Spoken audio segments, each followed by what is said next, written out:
Coming up on Look Today, well, we've got an update on the homicide case in Glens Falls. I've got details. And DEC work on new safety procedures following a sewage spill into Saratoga Lake.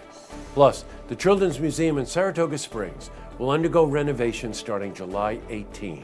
It's all ahead on Look Today.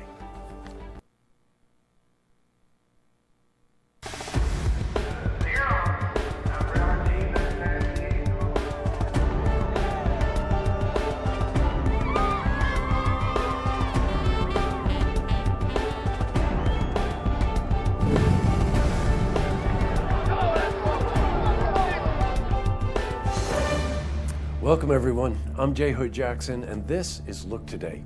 In tonight's program, I sit down with Jim Letts. He's the Executive Director of the Saratoga Automobile Museum. He's here to talk about exciting upcoming events happening all summer long at the museum. I also sit down with Sue Wilder. Now she's Ambassador Coordinator for the Lake Luzerne Heritage District. And she's here to talk about the town's historical society. Good interview. Plus, we got your weather for the Tri-North counties. But first, these headline stories. Well, in our lead story, we've got an update on a story we told you about yesterday, the homicide case involving Kevin Jenks of Glens Falls. Now, when Kevin was found dead in his home on Dix Avenue, officials believed that his death was caused by medical problems. Well, no, the autopsy revealed that his death was in fact a homicide. Well, the two men who are allegedly responsible for his death, Kevin Chapman and Robert Henry of Herkimer County, have both been arraigned and charged with causing the victim's death by strangulation. Now, records of cell phone calls directed the police to the two suspects and indicated that Robert Henry knew the victim. A preliminary hearing for the suspects was held today, and we spoke to defense lawyer Tucker Stancliffe. Any defendant is entitled to a preliminary hearing within a certain time frame. That's primarily what we were discussing at the bench, the timing of the preliminary hearing. In my experience in this county, the district attorney's office would try to present the case and get an indictment before the preliminary hearing. Nice clients. In other news, as a result of the sewage spill of 5,000 gallons of waste into Saratoga Lake because of a faulty valve, the DEC is working with the Saratoga County Sewer District to minimize the risk of another accident. Now, the executive director of the district, Daniel Rourke, said that alarm systems can be placed on check valves to signal failure. Now, by the way, lime was distributed into a nearby culvert to kill bacteria. A new check valve was installed in place of the faulty one. DEC spokesperson David Winchell said they found no significant impacts and any effects from the spill will dissipate over time. Switching from news to weather. Well, today's temperatures were in the mid-80s. What a day, with a few afternoon clouds.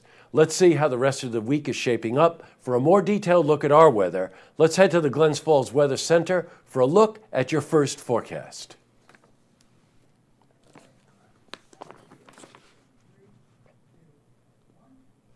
Back to the news. Well, the Children's Museum in Saratoga will undergo renovations starting July 18.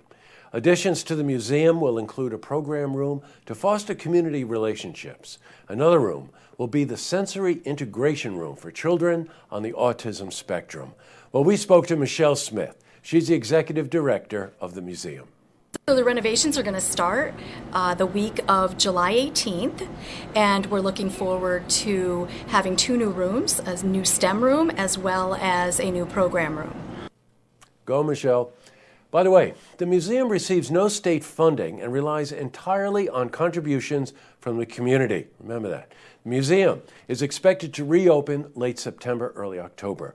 Well, we also spoke to Sherry Lewin. She's a resident of Saratoga Springs. Have more space and opportunities and resources for your children to have a good time and be learning at the same time is like what's not to be excited about. So it's just awesome as a parent. Coming up next, I sit down with Jim Letts. He's the executive director of the Saratoga Automobile Museum. He's here to talk about exciting upcoming events all summer long at the museum. Plus, I also sit down with Sue Wilder. She's the ambassador coordinator for the Lake Luzerne Heritage District, and she's here to talk about the town's historical society. But first, if you see news happening, you want to share a story idea, how about join us for an interview? You can call us on the hotline. The number is 798-8000.